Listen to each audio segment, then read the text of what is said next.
Whistle நேயர்களுக்கு வணக்கம். நான் உங்கள் நட்டு. விடாமுயற்சி இந்த படத்துக்கு எந்த நேரத்தில் விடாமுயற்சின்னு பேர் வச்சாங்களோ இந்த படம் வருவதில் ஒரு மிகப்பெரிய முயற்சி எடுத்துருக்குறாங்கன்னு தான் நம்ம சொல்லலாம். இப்போ இந்த விடாமுயற்சி இந்த படத்தோட ட்ரெய்லர் வந்து இப்போ ரிலீஸ் ஆகிருக்கு. இந்த ட்ரெய்லர் எப்படி இருக்குன்றதை பற்றி தான் இந்த வீடியோவில் நம்ம பார்க்க போகிறோம்.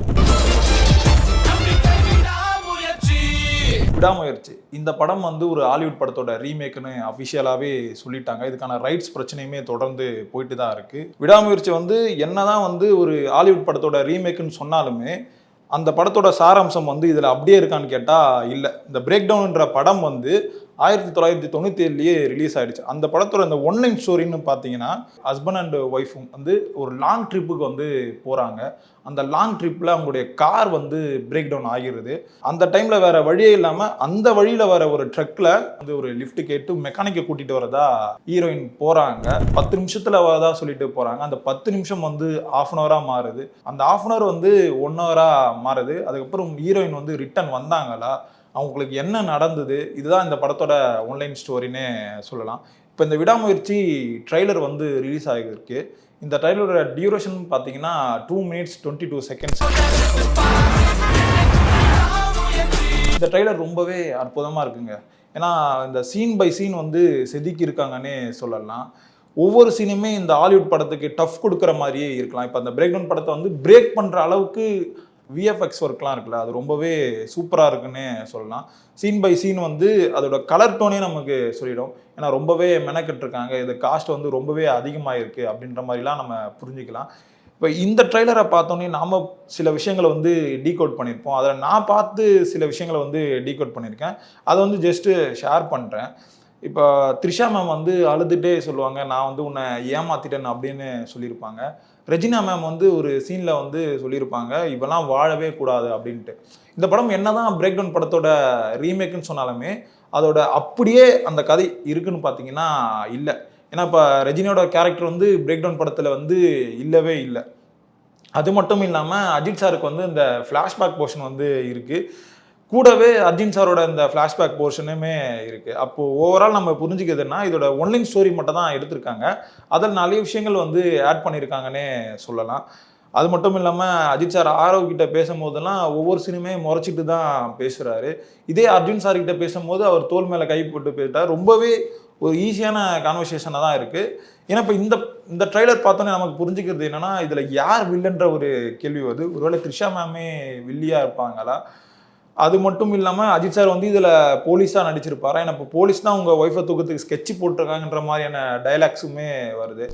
இதை ஸ்கெட்சு போட்டு கொடுத்ததே போலீஸ் தான் சார்.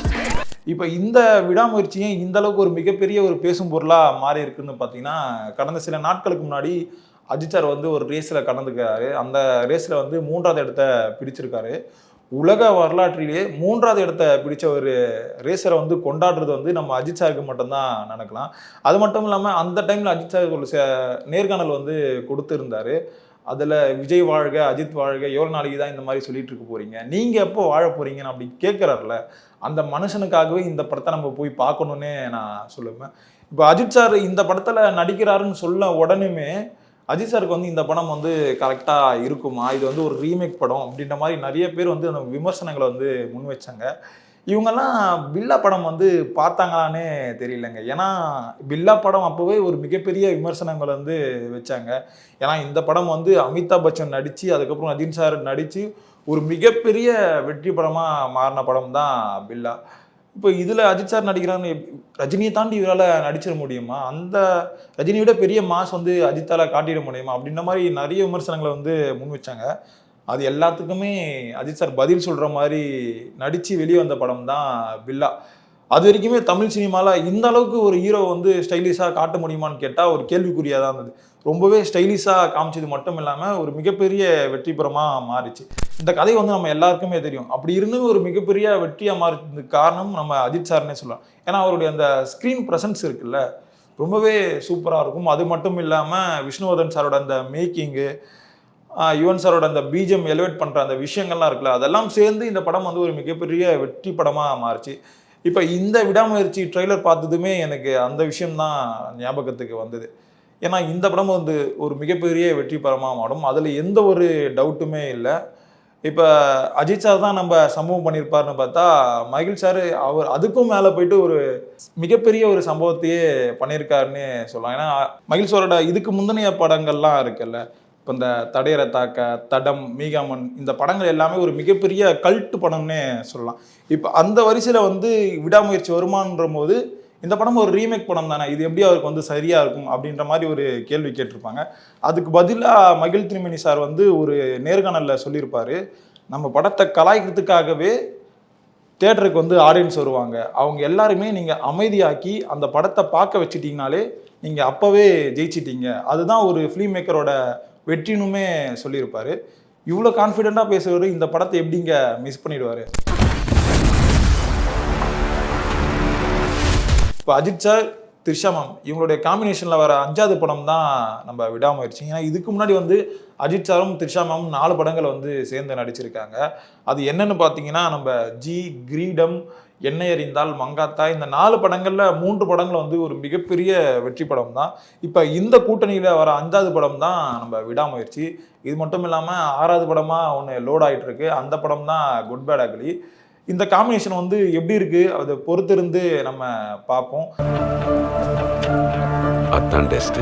இப்போ இந்த படத்துக்காக அஜித் சார் வந்து ரொம்பவே வெயிட் லாஸ் பண்ணியிருக்காரு. ஏன்னா அந்த பிளாஷ்பேக் போர்ஷன் சொல்லியிருந்தால அதில் ரொம்பவே ஸ்லிம்மாக யங்காக வராரு.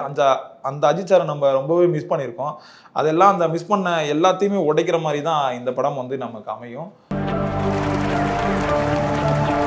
இப்போது இந்த விடாமுயற்சியை நம்ம பார்க்கணும்னு நினச்சிங்கன்னா, இப்போ அஜித் சார் இந்த ரேஸ் ஓட்டி அவரால் சில போட்டிகளில் வந்து கலந்து கொள்ளாமல் முடிஞ்சிச்சு. இப்போ அது யாரெல்லாம் அதை மிஸ் பண்ணாங்களோ அது எல்லாத்தையும் நம்ம விடாமுயற்சியில் பார்த்துலாம். ஏன்னா அஜித் சார் இவ்வளோ நாள் வந்து ஒரு கமர்ஷியலான ஒரு ஹீரோ, இதெல்லாம் உடைக்கிற மாதிரி ஒரு ஹாலிவுட் ஸ்டைலில் ஒரு படம் வருது, அந்த படம் தான் விடாமுயற்சி. ஓவரால் பார்க்கும்போது இந்த படத்துக்கு மேக்கிங் வைஸ் பார்த்தீங்கன்னா ரொம்பவே பெரிய ஒரு காஸ்ட்டில் தான் எடுத்திருக்காங்க. ஏன்னா நம்ம ஒவ்வொரு சீனுமே அதில் வந்து ரொம்பவே தெளிவாக சொல்லியிருக்காங்க. இதில் முக்கியமாக நம்ம பேச வேண்டியது என்னன்னு பார்த்தீங்கன்னா சினிமாட்டோகிராஃபி தான்.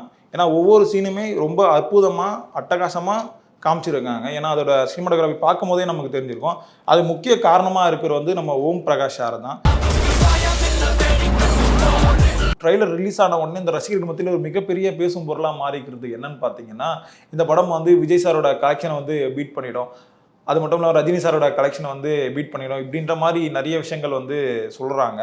ஆனால் இப்போ இதெல்லாம் நமக்கு வந்து முக்கியமே இல்லைங்க. நாம் வந்து ஒரு 200 ரூபாய் கொடுக்குறோம், அந்த 200 ரூபாய் நமக்கு பூர்த்தி பண்ணாலே போதும், அந்த படம் வந்து ஒரு மிகப்பெரிய வெற்றி படம்னு நம்ம சொல்லலாம். எனக்கு இந்த ஜெனரேஷன் பற்றி தெரியாது.